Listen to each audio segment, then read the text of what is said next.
Այս հաստոցը արտադրում ենք երկու հոգի, մեկը ես, մեկը մենք, մեկն էլ մեկ հատ անգլիացի։ Սա հաջորդ հաստոցն է, այս տեսակ հաստոց չկա։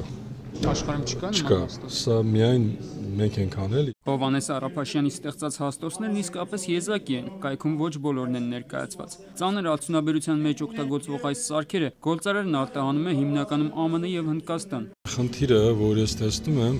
Հայաստանում մասնագետների պակասությունը, ասենք խառատային հաստոցի վրա աշխատող կամ ասենք հաստոցների վրա աշխատող մասնագետներ, եթե դա հարց արտահանման հետ է ավելի ճիշտ, ես կուզեի, որ մաքսային ծառայությունները մի քիչ ավելի փորձառու մարդիկ լինեն, որպեսզի քաշքշուկներ չառաջանան։ Արտադրության զարգացման եւ արտադրանքի արտահանման առողջությամբ մտահոգություններն Արափաշյանը ներկայացրեց տեղում Թումո ստեղծարար տեխնոլոգիաների կենտրոնում Հայաստանի Հանրապետական Կուսակցության տնտեսական սեմինարի ընթացքում։ Վարչապետը, գերատեսչությունների ղեկավարները, падգամավորներն ու գործարարները Հանրապետական Կուսակցության նախաձեռնությամբ քննարկում էին Հայաստանի արտահանման ուղղված արդյունաբերական քաղաքականությունը։ Սա նոր պլատֆորմ է կարևորագույն փաստաթղթի մշակման համար, ասում է Տիգրան Սարգսյանը։ Նպատակն է կարևորագույն նշանակություն ունեցող ծրագրերի շուրջ կազմակերպել հանրային քննարկումներ, ապահովել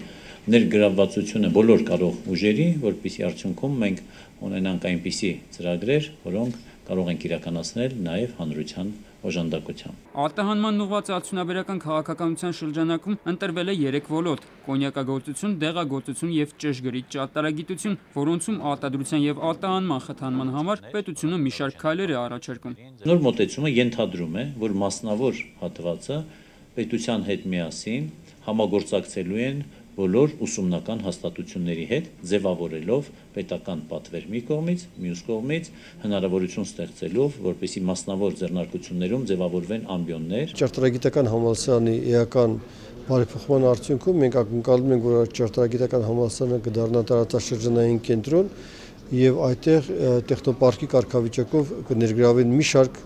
ճանաչված միջազգային կառույցներ։ Փաստորեն, գործարարների բարձրացրած խնդիրներից մեկը կադրերի հացն այսպիսով կլուծվի։ Ճշգրիտ ճարտարագիտության, այսինքն բարձր տեխնոլոգիաների ոլորտում այլ բարեփոխումներ եւս իրականացվելու են։ Մարս գործարանի տարածքում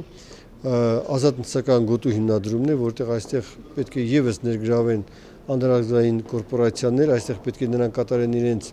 մշակումները, միգուցե սկզբնական շրջանում դա կլինի ընդհանրապես փաթեթավորման եւ տեստավորման գործընթացներ։ Արտահանման խթանման արդյունաբերական քաղաքականությամբ նախատեսվում է տնտեսության 11 ճյուղում 2015-ից 20 թվականներին բարձրացնել արտահանման ծավալները։ Նոր քաղաքականությունը հնարավորություն կտա լուծել նաև մեր տնտեսության կարևորագույն դիվերսիֆիկացիայի խնդիրը։ Կոնկրետ այս ճյուղերում, 11 այս ճյուղերում եւ մասնավորապես կոնկրետ 3-ի մասին, որ այսօր խոսակցություն գնաց, դուք տեսաք, որ աճի տեմպերը մինչև 20 թվականը բավականին բարձր տեմպեր են։ Որ դեղագործությունը շուրջ 10 անգամ է աճելու 10 տարվա ընթացքում,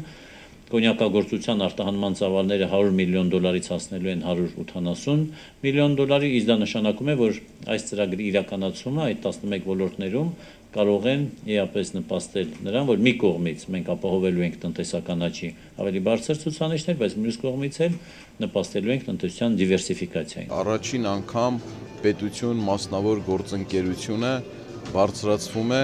ավելի բարձր մակարդակի, տնտեսական այս գործառույթը կխթանի մեր տնտեսության զարգացմանը։ Նախատեսվում է նաև վարչապետին կից ստեղծել արդյունաբերական խորհուրդ, որում կընդգրկվեն քաղաքական տարբեր ուժերի ներկայացուցիչներ եւ մասնագետներ։ Արտահանման ուղղված արդյունաբերական քաղաքականություն մշակելու նախաձեռնությունը Հանրապետական Կուսակցությանն է, սակայն դա չի նշանակում, որ այս ծրագիրը միայն նրա սեփականությունն է, նշում է վարչապետը։ Նմանատիպ ծրագրերը կարող են դառնալ ոչ միայն մեկ կուսակցության սեփականություն, այլ բոլոր այն կուսակցությունների սեփականություն, որոնք կիսում են այն գաղափարները, որոնք այս ծրագրում արտացոլված են, եւ դա կլինի այն երաշխիքը, որ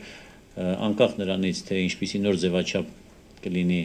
նոր պարլամենտում կամ ընտրություններից հետո նմանատիպ ծրագրերը պահանջված են հասարակության կողմից։ Հանրապետական Կուսակցության տնտեսական սեմինարը հաջողվեց, քանի որ արդյունավետ էր երկրում կարևորագույն խնդրի շուրջ քննարկումների այս մասնավոր հատված պետություն ընդդիմություն ձևաչափը, վերջում համոզմունք հայտնեց վարչապետը։ Արմեն Աթալյան, Միլենա Պողոսովա, ժամը լրատվական։